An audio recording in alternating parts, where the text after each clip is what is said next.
¿Qué tal? ¿Cómo les va? Muy buenas noches y muchas gracias, como siempre, por seguir en la señal del Heraldo Televisión, en donde tratamos siempre los hechos y los temas más importantes de la coyuntura nacional y también de la agenda nacional. En esta ocasión vamos a abordar por segunda ocasión, es una segunda parte, el tema de los desaparecidos en nuestro país. ¿Qué es lo que implica que el número de desaparecidos vaya ascendiendo cada vez más? ¿Por qué las investigaciones no llevan concretamente a los responsables y también a la evidencia completa sobre las personas que han sido secuestradas y de alguna manera también privadas de su libertad? ¿Por qué no se conoce la identidad de cada una de estas personas o de la mayoría de ellos? Vamos a platicar acerca de las aristas que esto representa en materia de seguridad para nuestro país. Por eso los invito para que se queden a analizar y a debatir este tema. Tenemos una mesa muy nutrida. Soy Maximiliano Espejel. Bienvenidos, comenzamos. Y como nosotros decimos, nuestro familiar está vivo hasta que se nos demuestre lo contrario. Una frase que ha marcado en su desesperación a familiares de víctimas de desaparición forzada en el mundo, entendidas como aquellas que son causadas por el Estado o que actúa como cómplice en la desaparición de alguna persona. Puede ser que la desaparición sea cometida por agentes del Estado, y agentes del Estado son instituciones, pero también personas que trabajan para el Estado. Un agente del Estado es un policía, un militar, un servidor o servidora pública por agentes del Estado. La ONU estima que a nivel mundial la cifra podría ascender a más de 500,000 de desaparecidos mediante este método de represión. México no ha sido excluyente del tema. La Comisión Nacional de Búsqueda reporta que en nuestro país hay más de 40,000 personas desaparecidas y 26,000 cuerpos sin identificar. ¿Cuáles son las causas que han ocasionado que tengamos esos números en materia de desaparición? Es verdaderamente indignante que el Estado mexicano hoy cuente con más de 40,000 personas desaparecidas y, como decía Grace, oficialmente. En México existen más de 60 colectivos de redes familiares que buscan a sus desaparecidos, consecuencia de la poca o nula respuesta del gobierno al esclarecer casos y encontrar con o sin vida a un desaparecido. Y gracias a la presión de los colectivos hemos logrado hacer algo. Nosotros les decimos a las autoridades en dónde buscar, coordinamos búsqueda en vida. Cada 30 de agosto se recuerda el Día Internacional de las Víctimas de Desapariciones Forzadas, que apuntan junto con colectivos de familiares y organizaciones civiles. Falta mucho por hacer, esclarecer y sobre todo encontrar. Y el problema hoy en día es los estados, las fiscalías no se comunican. Yo estoy buscando al fiscal. No sé, por ahí alguien me dijo que sigue vivo Gertz Manero, pero yo la verdad no lo he visto. En las reuniones con las familias del Sistema Nacional de Búsqueda ha sido el gran ausente y es el encargado de procurar justicia en este país. Con información de Antonio Anistro, El Heraldo Media Group. Bien, es un tema que usted, si recuerda, en la primera parte se quedaron muchos temas por tratar, pero en esta segunda parte los vamos a abordar, vamos haciéndolo poco a poco, los vamos a desmenuzar y, por supuesto, vamos a concretar y vamos a volverle a dar importancia a los que de alguna manera no es que se quedaran en el aire, sino también tenemos que reforzar para darle este llamado a las autoridades.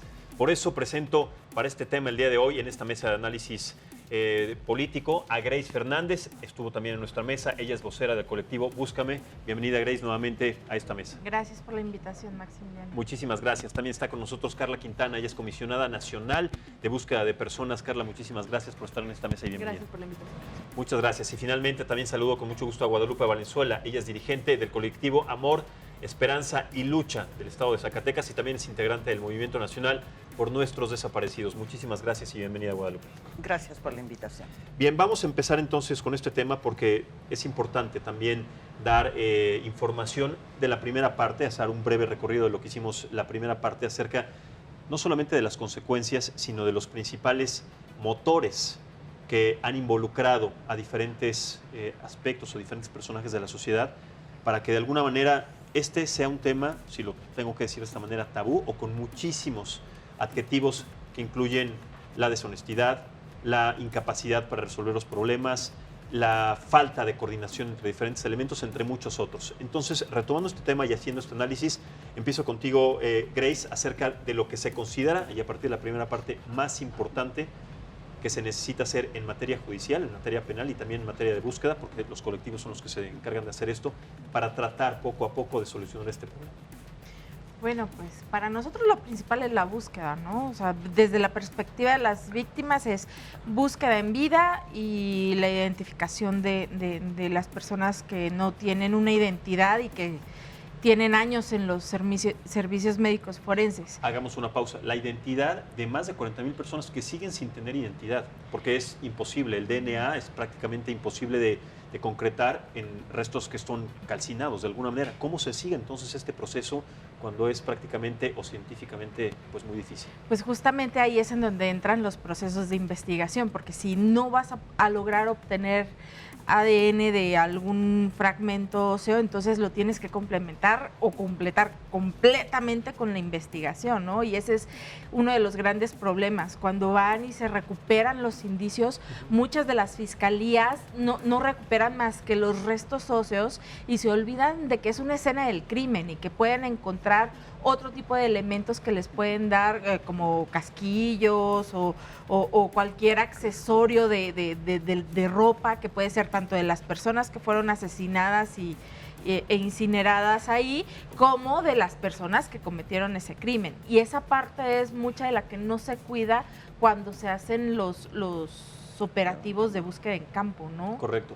Carla, en tu papel de Comisionada Nacional de Búsqueda de Personas, ¿qué es lo que consideras que está faltando? ¿Cuál es ese eslabón que está faltando dentro de todos esos procedimientos para que se sigan sin conocer, uno, la identidad de tantas personas y también, pues, cuántas fosas clandestinas quiero pensar yo que existen todavía y que no se descubren y que están ahí, ¿no? Bueno, creo que ante tu pregunta faltan muchas cosas y falta principalmente información. Pongamos procesos, las tres ¿no? principales de muchas cosas porque sería complicado Claro, abordar no, pero todas, ¿no? por supuesto, pero mira, las familias saben perfectamente, buscando prácticamente solas durante todos estos años, que está faltando y ha hecho falta una coordinación entre las diferentes autoridades federales, locales y municipales. Ellas han ido de puerta en puerta durante años, donde las mandan a una ventanilla distinta. Las familias son las que crean la Comisión Nacional de Búsqueda, el Sistema Nacional de Búsqueda, para que nosotros funcionemos, entre otras muchas cosas que tenemos que hacer, como ese ente articulador entre las diferentes instituciones de los diferentes niveles de gobierno. A esto hay que agregarle la falta de información en muchas áreas, Maximiliano, no solamente en los cuerpos no identificados, sino que, por un lado, necesitamos saber cuántas personas están en calidad de desaparecidas, no porque sean, y lo decimos mucho junto con las familias, no se trata de un número. Correcto. No, necesitamos Carla, la información sobre estas personas. Si me permites un momento, está en la línea telefónica en estos instantes el gobernador del estado de Veracruz, Cuitlahua García. Tenemos que tratar este tema sumamente delicado e importante de lo que sucedió en Coatzacoalcos. Señor gobernador, muy buenas noches, agradezco que nos tome la llamada. ¿Cómo está? No, al contrario, aquí atendiendo la situación del estado. Muy bien, sí, pues siguiendo con este tema que es muy delicado, ¿cómo van las investigaciones? Dado que un tema que me parece importante tocar es que el secretario de Seguridad Pública, y sobre todo con lo que se ha dado, el secretario de Seguridad Pública de Veracruz, Hugo Gutiérrez Maldonado, parece que ha estado o parece que será investigado por estos procesos vínculos con los antecedentes que tiene. ¿Esto es verdad o no es verdad? ¿Lo puede desmentir? No, es falso. Es falso. Cuitláhuac, ¿no considera entonces usted, señor gobernador, que sería un error no investigar a un personaje que de alguna manera también tuvo implicaciones y que fue acusado cuando fue fiscal general del estado de Nuevo León por diferentes empresarios por estar involucrado en crímenes organizados o en grupos delictivos y que de alguna manera regresa ahora a un puesto también de procuración o de seguridad policíaca y que después pues ha sido investigado, ha estado en los focos rojos después de este lamentable incidente? ¿No considera importante investigarlo? No. ¿Por qué no? Tengo toda la confianza en él. ¿Sí? Es una persona que no se corrompe. Estamos enfrentando a grupos delictivos. Hemos hecho detenciones importantísimas contra algunos integrantes de los grupos delictivos y él se ha portado a la altura. Ahora, entonces, en esta situación, señor gobernador, sobre este sujeto, el presunto atacante conocido como La Loca, y que de alguna manera fue supuestamente entregado a la Fiscalía, después fue liberado, también estos datos han sido de alguna manera también desmentidos, han sido falsos, pero Perdón, estoy en carretera. Sí, no se preocupe. Le repito la pregunta nuevamente. Con este sujeto que está implicado, presuntamente implicado en los ataques, conocido como La Loca, que de alguna manera fue detenido, fue entregado a la Fiscalía y que después de este proceso la Fiscalía lo liberó y que ahora puede ser presunto responsable, que ya se desmintió, que no tiene una implicación directa con este caso. Entonces, ¿hacia dónde apuntan las investigaciones ahora, dado que esta información, que de alguna manera sabemos que ya es falsa, llegó hasta el presidente y el presidente también, sin fundamentos, dio esta declaración? ¿Qué se hace al respecto después de esto? Bueno, mira, yo soy el responsable que cuando sucede un hecho, de inmediato atenderlo, se hace una indagación, se envía al lugar de los hechos a un policía a indagar inmediatamente para tratar de detener a los probables responsables en su huida. Eso es lo que me corresponde a mí. En esa ocasión mandamos a un policía para que indagara y nos diera información de tal manera que cuando pusiéramos el operativo para ir tras los responsables, sí, puntos de revisión, etcétera, los pudiéramos capturar. ¿Con qué información operamos? Con la que se recogió en ese momento, y de lo que se recogió en ese momento se busca en qué auto va, si va en una moto, cómo vestían, etcétera, y con esa información se trata. En la huida todavía podría configurarse la flagrancia, que es lo que nosotros podemos hacer. Después de los hechos ya corresponde a las fiscalías, y las fiscalías determinan si existe culpabilidad o no, y finalmente ponen ante un juez con una carpeta bien documentada para la penalidad que corresponde, y el juez en última instancia es el que determina si el presunto responsable lo es o no. De esa manera, pues yo sí tenía que decirlo, y además de mi parte a mí me dio mucho coraje descubrir que ese presunto responsable era presunto responsable de los ataques incendiarios que estaban sucediendo. Ya las fiscalías determinan, eso les corresponde a ellos y ellos determinarán. Yo tenía la obligación de hacerlo y de informar lo que estaba pasando, de que estaban liberando presuntos delincuentes. La loca no es una santa palomita. Ha estado involucrado en hechos delictivos, como incluso el propio fiscal general del Estado ya lo dijo, estuvo en la cárcel, pagó condena, y ese es el personaje. Y cuando se le detuvo con droga. O sea, tampoco es el santo. Claro, y pero yo, ahora... pues me tengo que poner de parte de las víctimas, que me disculpen. Tengo que poner de la parte, y no de parte de un delincuente, que me disculpe. Claro, pero la posesión de drogas, señor gobernador, no es un delito federal. O sea, no es un delito... Bueno, te explico. En ese sentido, la Marina lo detiene, y la Marina está obligada, y qué bueno que lo hacen así, a presentar a los presuntos responsables del delito en la comisión. Es decir, un delincuente solamente lo puedes detener cuando está cometiendo el delito, y por ese delito tienes que ponerlo ante un ministerio público, dependiendo el tipo de delito. Como era una cuestión de droga, lo pones ante el ministerio que corresponde, en este caso federal.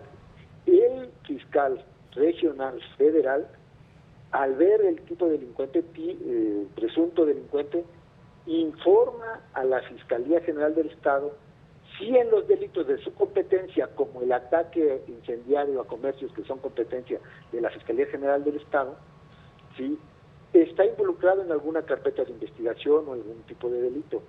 Y mi enojo fue que cuando le preguntan por escrito, y eso ya lo dio a conocer un medio anoche, dio a conocer los documentos probatorios de lo que estoy diciendo, se le preguntó a la Fiscalía General del Estado si tenía alguna investigación sobre esos hechos que relacionaran a este sujeto, presunto responsable.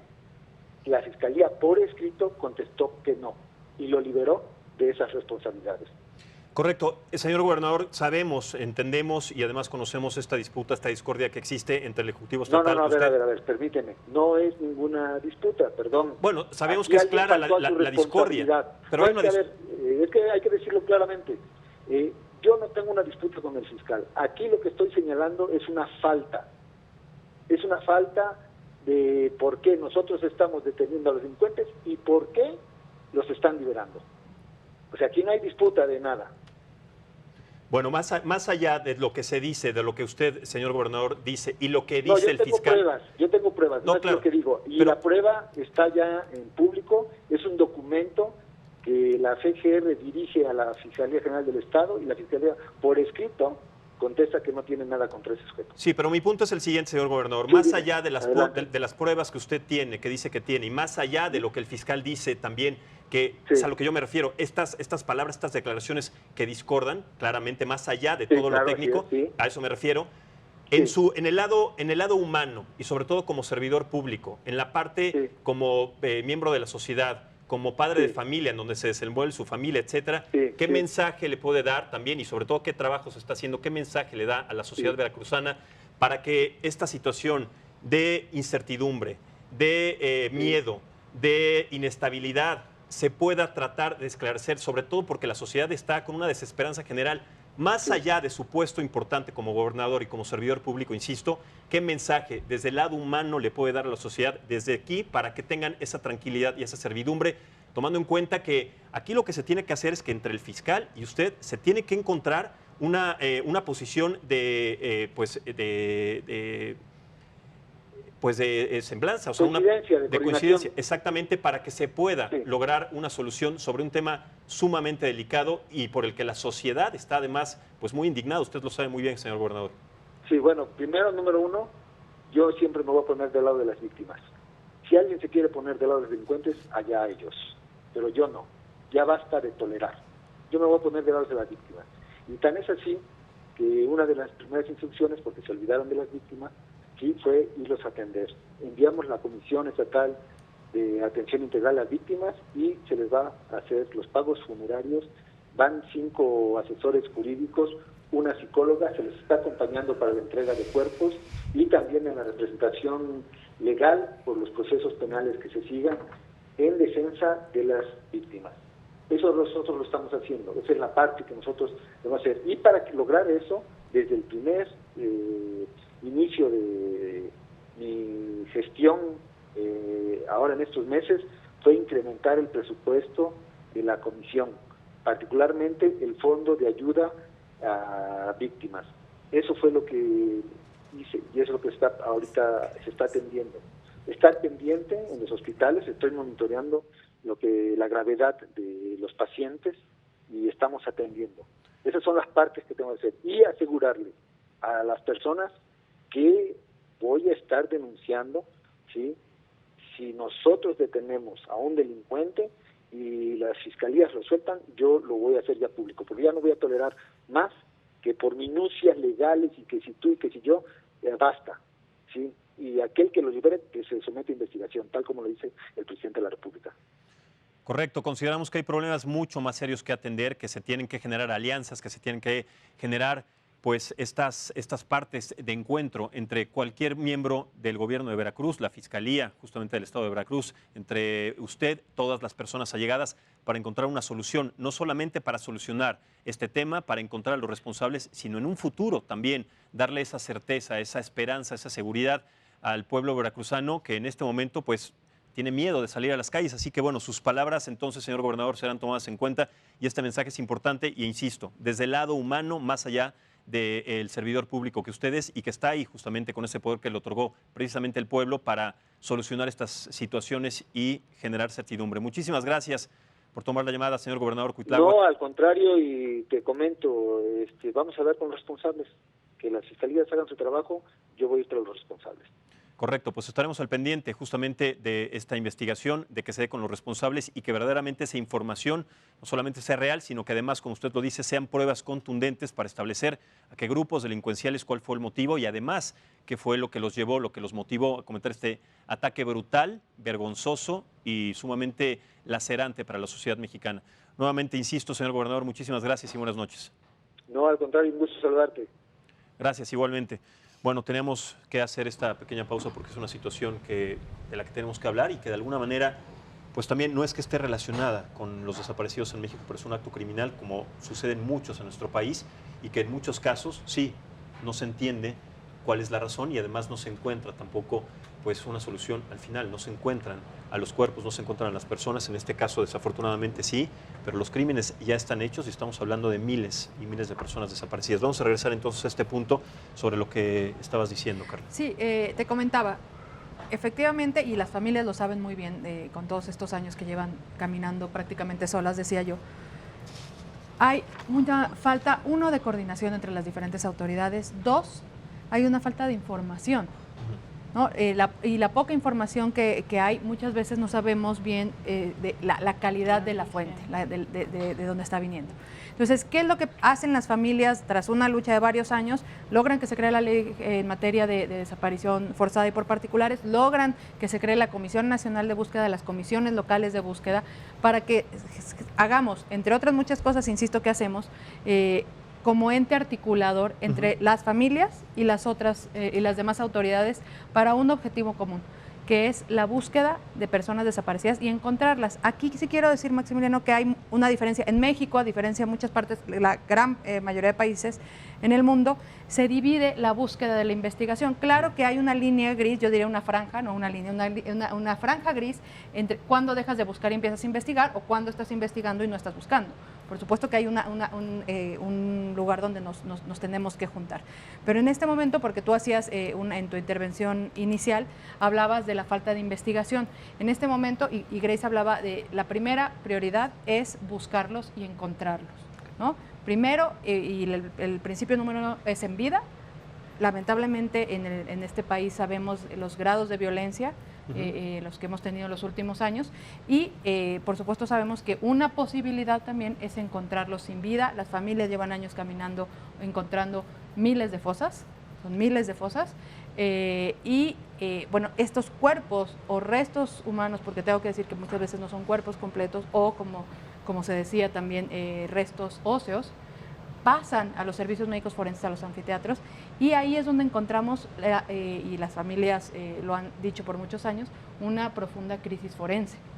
Todos hablamos de crisis forense, ustedes de los medios nos han hecho el favor de informarnos de lo que ha pasado en los últimos años, que el tráiler, que ¿no? Los cuerpos incinerados, pero nunca se había hecho un diagnóstico nacional de qué falta, dónde y cómo está cada uno de los más de 250 anfiteatros que hay en el país. Entonces, en este momento tenemos una primera etapa de este diagnóstico y podemos acercarnos por lo menos como un primer paso, a ver la dimensión del problema, con todo y la falta de información que hay y la falta de sistematización que hay. Tú hablabas de 26,000 cuerpos sin identificar. De hecho, al menos después de este diagnóstico, y lo hemos compartido con las familias, consideramos que al menos son 37,000 cuerpos sin identificar. Suponiendo que te hayan dado la información completa. Y por eso digo al menos, ¿no? Por eso, al menos de la información que nosotros tenemos, son al menos 37,000 cuerpos sin identificar. Y la pregunta es, la siguiente que tendríamos que hacernos es, ¿dónde están? Porque normalmente decimos, están en los servicios médicos. No están en los servicios médicos. En los servicios médicos en el país tenemos capacidad para 5,000 cuerpos. Esa es la pregunta constante, la pregunta eterna, la pregunta que no se ha resuelto en todos estos años, porque estos miles de cuerpos o miles de personas desaparecidas no son de este año, ni de hace 2, ni de hace 10, son de muchísimos años atrás y que siguen sin conocerse su identidad. Ahora, con esta falta de sistematización de la que habla Carla Guadalupe, con esta falta de metodología, porque para hacer una investigación, para hacer una búsqueda, se necesita un método. Hay inclusive escuelas que enseñan estos métodos de investigación, de búsqueda. Son procesos sumamente complicados. Dentro de su colectivo, el colectivo al que usted pertenece, Amor y Esperanza y Lucha en Zacatecas, ¿cómo generan y a partir de qué información esta metodología, esta sistematización, primero para investigar, después para buscar, sin que tengan ese riesgo también de perder la vida por estos grupos criminales o estas personas que de alguna manera están involucradas en estos hechos? ¿Cómo es este proceso? Bueno, los procesos yo creo que son en términos generales para todos más o menos igual. O sea, nosotros al acercarse una víctima y solicitar el apoyo de nosotros como colectivo, nosotros tratamos de hacer una investigación con ellos. Tratamos de solicitar toda la información posible. A partir del momento en que ellos están pidiendo el apoyo de nosotros, a partir de que su familiar desapareció, nosotros ya tratamos de comunicarnos con ellos, con la familia, para que nos den la mayor cantidad de información posible. Tratamos de llevar un registro del resto de las víctimas y tratar de hacer más o menos un comparativo, un análisis de contexto, vaya, por si coinciden. ¿En qué momento estuviste en contacto con Carla? ¿En qué momento pudiste hablar con ella para que pudiera también tratar de ayudar a este proceso de investigación? ¿Sabías que tenías que pasar también por de todas estas marañas y también de estos procesos, llegar a platicar con Carla para que ella, como Comisionada Nacional de Búsqueda, pudiera también participar y ayudar con su experiencia? Por supuesto. La licenciada Carla entra a trabajar con nosotros desde el mismo momento en que fue nombrada Comisionada Nacional de Búsqueda. Nosotros ya teníamos el gusto de conocerla en el anterior puesto que ella desempeñó, pero ya al momento de llegar como Comisionada Nacional de Búsqueda, ella de inmediato se puso a la orden de todos nosotros y empieza a colaborar de manera muy directa en la problemática que existe, no solo en mi estado, sino en todos y cada uno de los estados de la República. Sí, estamos hablando de prácticamente todos los estados, claro, hay algunos con mayor incidencia, Veracruz, Michoacán, Guerrero, Tamaulipas, así es. Ahora sí que agarra el estado que quieras y todos tienen, ¿no? Sí, hay unos con más incidencia que otros, Sí, pero claro. bueno, los que más incidencia Pero tienen estamos son hablando de dos momentos, ¿no? O sea, la comisión nace en el 2018, se supone, pero apenas en este año, a partir del nombramiento de Carla, digamos, ya tiene un trabajo más estructurado. Pero antes de eso, incluso antes de la ley, pues era al conocimiento, a la lógica que las propias familias desarrollábamos.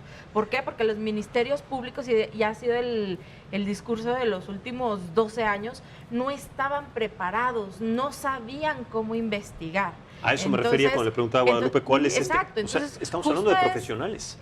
Exacto, profesionales que en algún momento de la vida, después de la escuela de Derecho, tuvieron que haber tomado capacitaciones mínimas de investigación.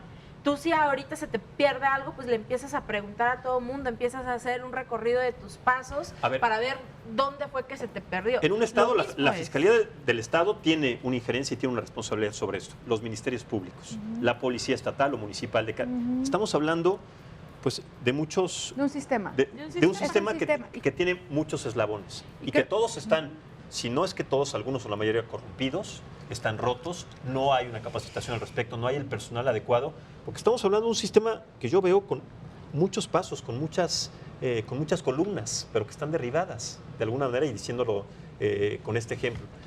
En tu papel como comisionada, ¿con qué problemas te has enfrentado? ¿Con qué trabas? Porque son claras las Creo que efectivamente lo que tenemos que decir, y lo han dicho ellas, es apenas a partir de este año, de febrero de este año, en marzo, cuando el presidente relanza el Sistema Nacional de Búsqueda, que la Comisión Nacional de Búsqueda, aún cuando ya tenía casi un año de existencia, empieza a existir de manera real. Empieza a tener presupuesto, empieza a tener personal, empieza a trabajar con todas las comisiones locales. Ni siquiera teníamos más que 10 comisiones locales en marzo, hoy tenemos 24. No, yo creo que sí es muy importante dejar aquí en la mesa que trabajamos como un sistema, en donde están, por supuesto, las familias al centro, pero somos muchas autoridades buscando, no es solo la Comisión Nacional de Búsqueda o la Comisión Estatal de Búsqueda o la Fiscalía de un estado. Hacer que eso funcione es uno de los mayores retos y es lo que estamos construyendo. Pero es un sistema impulsado por el corazón, por la búsqueda de cada uno de sus miembros, de sus integrantes de familia, de sus seres queridos. ¿Con qué presupuestos trabaja? O sea, es dinero de su bolsa. ¿Cómo no, digamos, evidentemente hay dinero de su bolsa, sigue habiendo y siempre ha habido, y de las familias. ¿Y consideras que tendría que ser así? No, sí quiero decir una cosa. A partir de que se reinstala la Comisión Nacional de Búsqueda, el Sistema Nacional de Búsqueda, y inclusive antes, en diciembre del año pasado, el Estado mexicano, este gobierno, reconoce por primera vez, y eso sí hay que decirlo, sí, ¿no? Claro. Y se tiene que reconoce a nivel internacional, a nivel nacional, Maximiliano, que esta tragedia, que ellas conocen perfectamente y lo han vivido y lo han sufrido en carne propia, existe. Hasta antes de diciembre, y yo trabajé en ámbitos internacionales, el gobierno mexicano, el Estado mexicano siempre negaba, ni siquiera minimizaba, negaba que existieran las personas desaparecidas. En este momento se reconoce que existe una grave crisis, así se le dice, crisis en materia de desaparición, crisis en materia forense, y esto, y lo hablábamos hace rato, evidentemente, pues después de un reconocimiento tiene que haber acciones. Y eso es lo que estamos empezando a hacer desde hace alrededor de 6 meses desde que entro yo a esto. Por supuesto que el reto es inmenso, lo que nos falta es muchísimo, seguimos, por supuesto que reconocemos que ellas han buscado y siguen buscando en lo cotidiano. Nosotros nos estamos sumando desde las instituciones, desde la Comisión Nacional de Búsqueda. La Comisión Nacional de Búsqueda es la cabeza del Sistema Nacional de Búsqueda. Estamos articulándonos, estamos creando comisiones, estamos bajando subsidios a las comisiones estatales, estamos relacionándonos tenemos capacitación por parte de Naciones Unidas, nos reunimos con la Cruz Roja Internacional, nos sentamos con los guatemaltecos en materia forense, con los guatemaltecos, con los argentinos, con todo el mundo. Estamos construyendo esta institución que ellas han luchado tantos años para que exista. Y sí quiero dejar muy claro, esto, si bien es cierto que ellas lo han estado haciendo, y lo van a seguir haciendo, y es desde el corazón y desde la experiencia y los conocimientos que han adquirido en todos estos años, es una obligación del Estado mexicano como uno. Y es la primera vez que se está asumiendo como tal. Y es la primera vez que estamos empezando a construir el reconocimiento, el inicio del trabajo, sí, pero lo decías ahorita, el gran reto es que funcione como sistema, ¿no? Y eso es lo que aún no se ve, o al menos desde el lado de las familias seguimos sin verlo, porque las reuniones, simplemente las 2 sesiones que lleva el Sistema Nacional de Búsqueda, la ley dice que son los titulares de la Secretaría de Gobernación, de la Fiscalía General de la República, de la Secretaría de Relaciones Exteriores, tiene que haber un representante de la CONAGO, un representante de la Conferencia Nacional de Procuradores, y a reserva de la secretaria Sánchez Cordero y del presidente, todos los demás mandan representante. Entonces, ¿dónde está el fiscal general? Que se supone que es el encargado de la parte de investigación. O sea, volvemos sí, en este país se hizo una diferenciación, más no un divorcio. Tú te especializas en búsqueda y Fiscalía se especializa en investigación, pero se complementan. Uno sin el otro no puede avanzar. O sea, sí o sí, cuando tú busques y encuentres a una persona, eso te va a dar indicio para la investigación criminal. Y a la inversa, el encontrar a un responsable te va a dar información sobre dónde están las personas desaparecidas. Claro. Entonces, si bien se está trabajando con la fiscal de Derechos Humanos y con el fiscal de desaparecidos, lo que tú quieras, no es lo mismo a que desde el titular de la Fiscalía General se vea la voluntad política de somos un Estado, somos toda una institución y una estructura que va encaminada hacia lo mismo. Entonces ¿qué necesitas tú de toda mi gente para que puedas funcionar? Y esa parte ni en Relaciones Exteriores ni en Fiscalía se está viendo el día de hoy, ¿no? Totalmente, hay un desempate, hay una discordia justamente en estos procesos que tendrán que ser dentro de este sistema los más importantes, los primeros a seguir. Vamos a hacer, si les parece, una pausa. Se pasó la primera media hora muy rápido. Regresamos para platicar acerca de este tema de los desaparecidos en México, lo que involucra social, económicamente y también para cada una de las familias, y lo que está dejando de hacer sí la autoridad en algunos casos para dar con claridad justamente los temas que tienen que ver con la identificación de todos estos cuerpos. Hacemos esta pausa y regresamos en un momento con Análisis Político.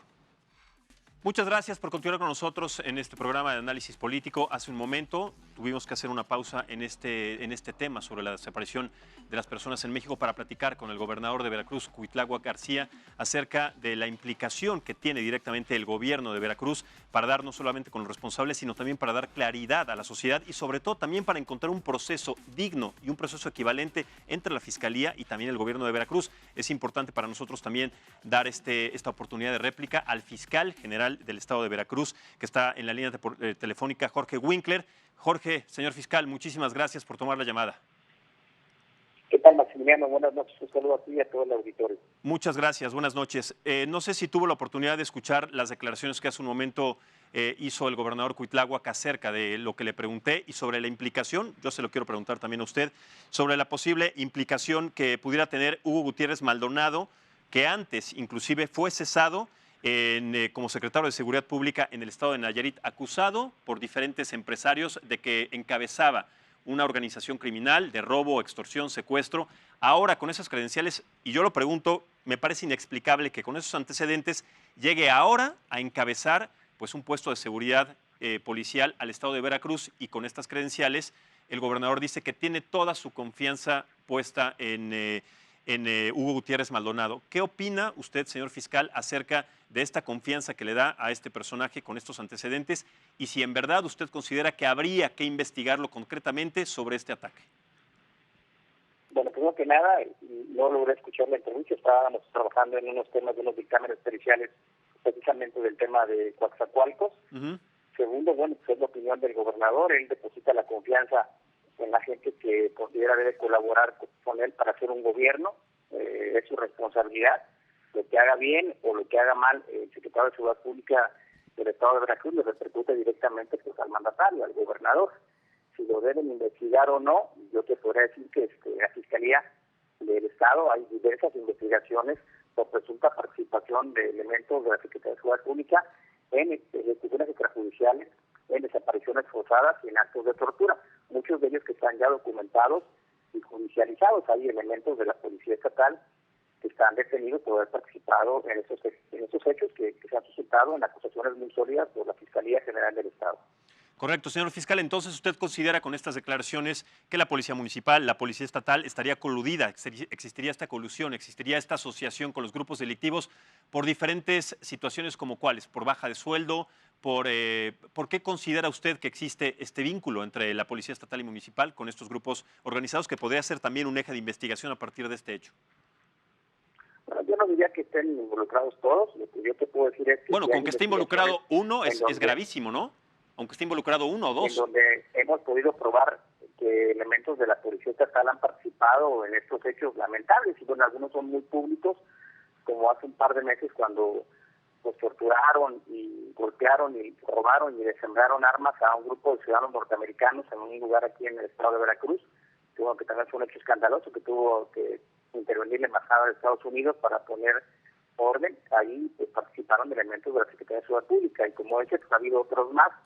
Yo no diría que todos los policías, hay gente en la policía que gente muy decente, gente que trabaja todos los días para que haya tranquilidad y no haya delitos, y yo creo que son la gran mayoría, pero en algunos casos sí ha habido, y eso no lo podemos negar.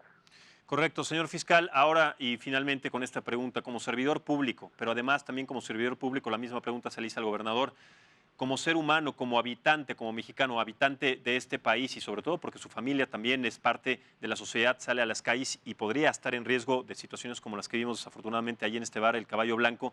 ¿Usted qué podría decirle a la ciudadanía del estado de Veracruz que está afligida, está atemorizada, tiene de una desesperanza gigantesca y una incertidumbre, no solamente por no conocer a los responsables de este ataque, sino por lo que viene después de su parte humana, y también como servidor público? ¿Qué le puede decir a la sociedad veracruzana para darles tranquilidad en un momento tan difícil como este?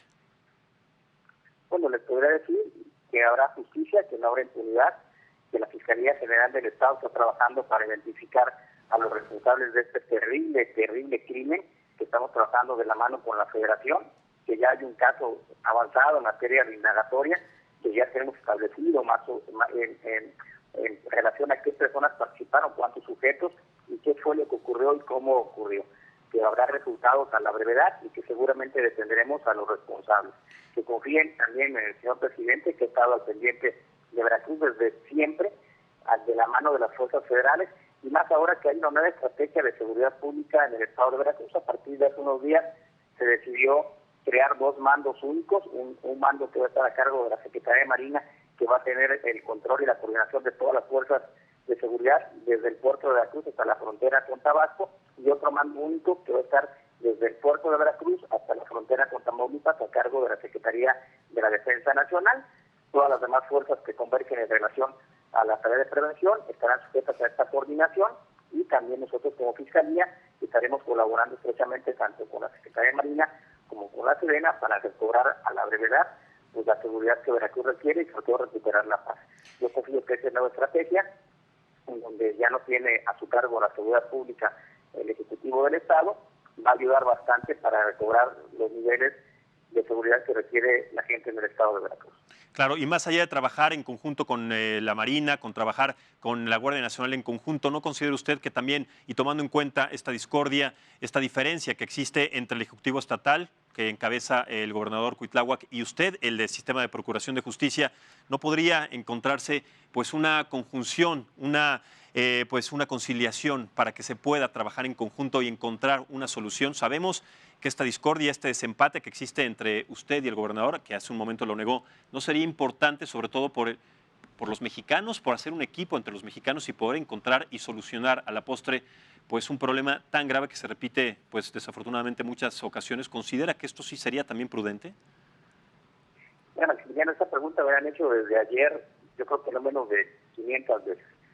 La Fiscalía y el fiscal no tienen ningún problema con nadie, no tiene conflicto con nadie, ni mucho menos con el Ejecutivo. La Fiscalía ¿Y entonces por qué se lo preguntan 500 veces? O sea, 500 personas no tendrían que estar equivocadas si existiera o no existiera, esta discordia, ¿no?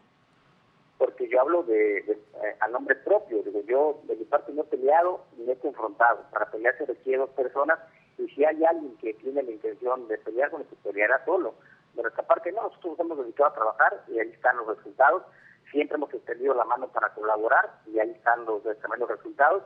Tenemos una gran relación con la Federación, y si bien pareciera que hay una no buena relación, de mi parte nunca ha sido. Cuando he sido convocado a participar en las mesas de seguridad, he estado presente y bueno, hemos ido avanzando. Entonces yo esa parte no quisiera abundar, pero de nuestra parte siempre ha habido el ánimo de colaborar, y seguramente pues con el paso de los días la investigación de Coatzacoalcos también caminará en sentido positivo y nos obligará a tener una relación, pues lejos de ser cordial, que aquí debería ser cita por educación, será una relación de beneficio para los veracruzanos. Correcto, señor fiscal general del Estado de Veracruz, Jorge Winkler, muchísimas gracias por tomar la llamada, por darnos estas palabras, porque es una situación que no solamente los medios de comunicación, sino la sociedad en general, pues estamos consternados, estamos preocupados, estamos indignados, y sí, se quieren encontrar a los responsables, pero sobre todo dar certidumbre en un futuro para un Estado que ha sido lacerado por el crimen organizado y que se necesita de tener ya, en conjunción del trabajo que usted hace al frente de la Fiscalía y también del gobierno del Estado de Michoacán. Muchísimas gracias, buenas noches y estaremos al pendiente. Del Estado de Veracruz, perdón. Sí, muchas gracias, señor fiscal. Bien, pues ahí está, vamos a retomar este tema, ahí están pues las palabras y una vez más les ofrezco una disculpa porque es un tema sumamente importante, pero bueno, no menos importante el que estamos tratando aquí, porque este es un tema también de los desaparecidos que se tiene que tratar hoy, mañana y todo el tiempo, sobre todo desde el momento en el que sus seres queridos desaparecieron. Entonces, regreso para que cierres la idea que estabas teniendo. No, solamente terminar para que ellas puedan complementar mucho mejor. Solamente desde el punto de vista de la Comisión Nacional de Búsqueda, cerrar diciendo que si bien ellas han caminado prácticamente solas durante muchos años, esto es una obligación del Estado mexicano como Estado mexicano. Cómo nos arreglemos a nivel interno, si es el gobierno local, el gobierno municipal, el gobierno federal, cómo nos coordinamos para responder. Ese es un tema que tenemos que trabajar, como bien decía Grace, hay que seguir avanzando en la coordinación, pero es una obligación del Estado mexicano responder por la búsqueda y por la investigación de las desapariciones, claramente. Yo hablo por lo que me corresponde en términos de búsqueda. Se reconoce la magnitud del problema, la crisis en desaparición, en sistema forense. Se están empezando a tomar desde hace algunos meses medidas para empezar a construir este sistema nacional de búsqueda, empezar a homologar registros, empezar a crear programas de búsqueda, planes nacionales, protocolos. Hay muchas cosas que tenemos que hacer y que estamos construyendo de la mano de las familias, y sí insistir en que ellas lo han hecho por todos estos años, lo siguen haciendo, pero es una obligación del Estado mexicano y lo estamos asumiendo como tal. Correcto. Me gustaría ahora con usted, señora Guadalupe, que nos contara un poco de su historia. ¿Cuánto tiempo lleva buscando a su ser querido, a Jesús? ¿Cómo ha sido este proceso? ¿Cómo ha respondido también la autoridad? Y sobre todo, saber si todavía tiene esperanza y hasta dónde va a llegar esta lucha, hasta dónde va a llegar esta búsqueda y este proceso que cada día, y yo quiero pensar para ustedes, es sumamente difícil. Cuéntanos un poco cómo empezó esta historia y además en qué situación está ahora. Bueno, mi hijo desapareció el 7 de julio de 2014 en Querétaro. Nosotros somos sinaloenses, él estaba por razón de trabajo en el estado de Querétaro. fue secuestrado. Empiezan las investigaciones, muy difícil, la verdad, muy difícil porque al inicio, como bien dice la licenciada Carla, en sexenios pasados, pues desgraciadamente no teníamos apoyo de nadie, los ministerios públicos trabajaban con una insensibilidad absoluta y pues fue muy difícil tocar puertas aquí, tocar puertas allá, más la situación que nosotros vivíamos en Sinaloa y mi hijo desaparece en Querétaro. Entonces, ninguna autoridad asumía su responsabilidad. Tuvo que pasar casi un año para que la investigación de mi hijo tomara forma. Y para esto tuvo que llegar a la Federación. Mientras estuvo en los estados, pues fue difícil. En el estado de Sinaloa, tengo que decirlo, después de 8 meses toma la investigación un ministerio público en Culiacán, que él empieza a trabajar y empieza a dar muy buenos resultados. Pero desgraciadamente el trabajar vía colaboración con otros estados es muy difícil y eso agrava más la situación porque la hace más lenta. Entonces, al presentarse la oportunidad de que se federalizara el caso de mi hijo, ahí es donde empieza el trabajo. Yo he tenido la bendición, sí, a pesar de que el fiscal general nos ha dado la espalda, el actual, yo corrí con la suerte de que me tocara una ministerio público muy eficiente, muy trabajadora y muy empática. Ella ha logrado grandes avances. A esas alturas podemos saber casi con certeza quiénes secuestraron a mi hijo. Desgraciadamente, pues todo es lento el sistema porque pues hay que seguir lineamientos, hay que seguir protocolos y no avanzan las investigaciones como nosotros quisiéramos, con la premura que nosotros quisiéramos, porque también nosotros tenemos que entender que un Ministerio Público Federal no solamente lleva el caso de mi hijo, sino lleva N cantidad de casos más y todos los casos tienen la misma importancia. Entonces, ¿está rebasada la gobernabilidad de nuestro país? ¿Está rebasada la Fiscalía General de la República y las Fiscalías Generales de cada estado? Dado el caso no solamente de Guadalupe, sino las de miles de familias que todavía no encuentran certeza para dar con sus familiares, ¿o qué sucede? O sea, ¿por qué de tantas dependencias sigue habiendo tantos retrasos, tanta incompetencia, tanta desacreditación a sus historias? ¿Por qué sucede esto? Y es una pregunta que yo lo voy a hacer continuamente. Y también para que nos compartas un poco, Grace, tu historia, la historia de tu ser querido y cómo va, desde qué momento desapareció y además si tienes todavía a partir de ese momento esperanza de saber con certeza lo que sucedió con él. Pues mira, justo, y nos ha pasado a todos y lamentablemente sigue pasando, la capacidad del Estado en los 3 niveles está rebasada. Un Ministerio Público Federal tiene en promedio 150 expedientes. Un Ministerio Público Estatal tiene en promedio 200, 300 expedientes, dependiendo del estado en donde esté. 300 expedientes para cuántas personas que se tendrán que encargar de empezar estas investigaciones. Un Ministerio Público, 300 expedientes. Dime, ¿cuándo le va a dar la vida para siquiera conocerlos? Ya no digas hacer acciones. Para poder leer 50, 60 tomos, un tomo de 400 hojas por expediente. Nunca. No, por supuesto que no. Entonces, ahí es en donde decimos, ¿por qué no hacen algo? Y era lo que platicábamos la vez anterior. Porque no tienen la capacidad y porque no quieren. Pero Han además, pasado muchos años. Ya uno es porque no quieren y no tienen la capacidad. Pero bueno, sí, además pero estamos hablando... quiere lleva involucrado o lleva implícito el involucramiento sí, claro, con el crimen organizado o con las actividades criminales. O sea, no es fortuito el que no quieran hacer esta inversión de personal y de Claro, pero y se de preguntará a la capacidad. gente por qué está involucrado, qué gana de alguna manera el Ministerio Público y las autoridades con la colusión con el crimen organizado. Pero aquí surge también otra duda y lo platicábamos la vez anterior. Cuando grandes empresas, grandes consorcios tienen el interés sobre una parte, una tierra, sobre alguna situación, hacen precisamente que desaparezcan estas personas por su negativa para vender sus tierras, por su negativa para diferentes cosas. Pero cuando estamos hablando de un poder tan grande como una empresa, como un emporio de esas características que de alguna manera, y siguiendo estas teorías de conspiración, podrían estar coludidos con las autoridades, ¿cómo entonces enfrentarse contra un proceso de esta manera? Y lo toco de esa manera porque en el episodio anterior, en la primera parte, se tocó ese tema con el libro de nuestro compañero periodista que hacía justamente con base en esta investigación esa posibilidad de que estos grandes grupos empresariales tuvieran directamente colusión con los ministerios públicos y con las autoridades y que de ahí pudiéramos tener justamente esa certeza, porque de alguna manera es muy fácil para las autoridades decir estaba involucrado en el crimen organizado, era narcotraficante, era narcomenudista, fue un ajuste de cuentas y con eso se lavan las manos y dejan de investigar.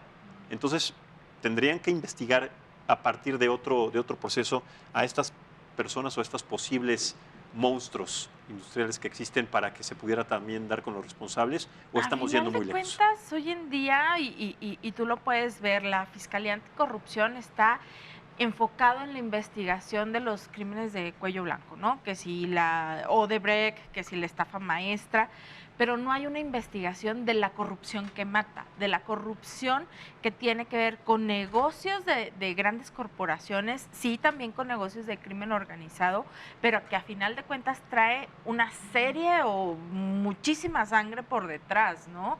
Y esa es justo la que más trabajo por parte de la estructura del Estado tiene para proteger. ¿Tú qué opinas, Carla, al respecto de esta posibilidad? Mira, creo que, digamos, no es un secreto ni en México ni en la región que... Pues muchas veces sí, es un secreto o es como una teoría. No es un secreto, no, yo creo que claramente la jurisprudencia internacional, los casos que han salido a nivel internacional, pueden y han marcado la colusión que existe muchas veces entre autoridades y